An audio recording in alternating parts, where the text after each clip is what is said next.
Hey there. If you've ever fought the good fight trying to keep your potted plants alive during a brutal heat wave, then you are in the right place. Today, we're going to break down a super simple but really powerful survival strategy called pot consolidation. You know the feeling, right? We've all been there. You head out for a long weekend feeling great, and you come back to find that beautiful plant you've been babying is just a sad, crispy shell of its former self. It is so frustrating, and it feels like you're in this constant battle with the sun. But what if the problem isn't just the heat? What if it's your strategy? Okay, so let's just get right to the core of it. On the left, you see the lone soldier. One pot, totally exposed, dehydrated, and basically in crisis mode. And on the right, the huddle. A group of plants, all protected, humid, and absolutely thriving. This one image, this contrast, really explains the whole idea we're unpacking today. It's about shifting from isolation to community. That is the secret to summer survival. So first things first, let's really dig into the lone soldier problem. Because if you can understand exactly why a single isolated pot struggles so much, you're already halfway to fixing it for good.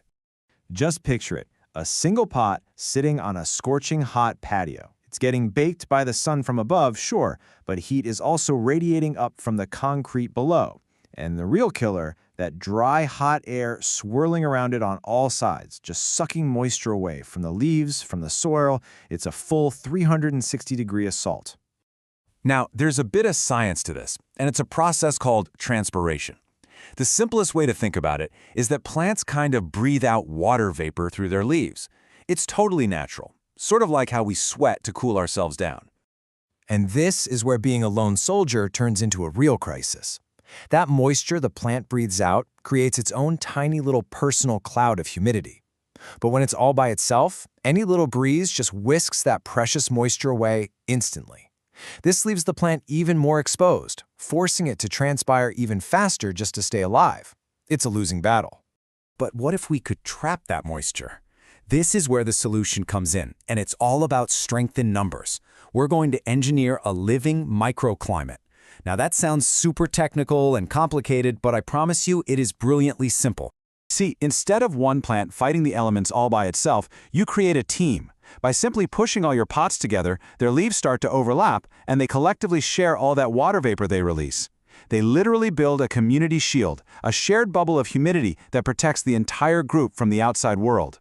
And this idea is captured perfectly by our source expert Graeme Farrer of Resilient Gardens, who says, "A plant alone is a plant at risk." It's such a simple but profound truth for anyone gardening in containers. It's not about isolation, it's about community. That's where the resilience is. All right, so you're on board. You get the concept. But how do you actually do it? Let's get tactical. This is the 1-2-3 action plan, your practical, step-by-step guide to building that protective, defensive huddle for your plants. It's a really easy framework to remember. 1, we focus on the structure, that's the huddle itself. 2, we'll add 2 simple maintenance tricks to supercharge it. And 3, we'll talk about picking 3 types of climate hero plants that can make your huddle even more effective. 1, 2, 3, simple. Okay, step 1 is all about the formation. And listen, you're not just randomly shoving pots together. There's a real strategy here. You want to put your biggest, thirstiest plants right in the middle where they'll be the most shielded. They become the humid core of the whole group. Then you place your smaller, tougher plants on the outside, on the perimeter, to act as the first line of defense. The whole goal, the entire point of this is to create that humid bubble. Now for step 2. Once you've got your huddle formed, you can add 2 little hacks that make a massive difference. These are especially great if you're planning on being away from home for a few days. The first win is, well, it's almost ridiculously easy. Before you leave for a trip, you just move the entire huddle to the north side of your house, or maybe under a big tree, anywhere that it's going to be in full shade all day long. It's a 5-minute job with a huge payoff. And what is that payoff exactly? Well, it's this number, 75%. That's a massive figure, right? So what on earth does it represent? That's the potential drop in how much water your plants need. Just by getting them out of the direct sun, that intense baking heat is sometimes called the solar load. And when you remove it, your huddle can suddenly survive for days, not hours, on a single watering. It is a total game changer for vacation-proofing your plants. The second win is what we'll call the tray reservoir. You just put the whole group of pots into a large, shallow tray. Then you add a bit of gravel and maybe an inch of water. This does two amazing things. First, that water slowly evaporates, rising up through the plants and boosting that humid bubble from below. And second, if a plant gets really, truly desperate, its roots can start to wick up a tiny bit of moisture through the drainage holes. It's a brilliant, low-tech insurance policy. And finally, let's talk about step 3, choosing your huddle's all-stars. Because if you really want to take this to the next level, you can actually build your huddle with specific microclimate heroes, plants that are the MVPs of creating this amazing protective environment. First up, you need a humidity anchor. A great example is the Fatsia japonica. With those massive, glossy leaves, this plant is an absolute transpiration machine. It just pumps out tons of moisture.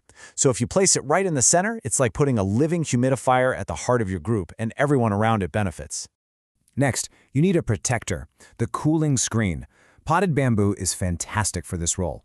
If you place it on the sunniest, windiest side of your huddle, its dense foliage acts like a natural shield. It blocks the wind and casts shade on the more delicate plants tucked in behind it. It basically takes the hit so the others don't have to. And all of this creates a space for what we'll call the sensitive survivor. I mean, think about ferns. They almost always fail in hot, dry pots, right? But when you tuck them into that protected, humid center of a huddle, you're basically recreating the shady, moist conditions of a forest floor. The huddle actually lets you grow plants that would be impossible to keep alive in containers otherwise.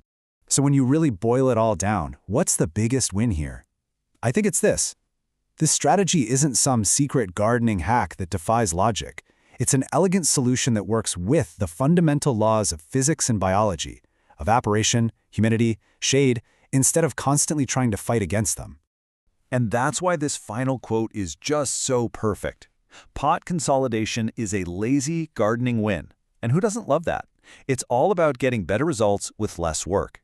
You're not just saving your plants, you're saving your time, your water, and your sanity. It's about working smarter, not harder.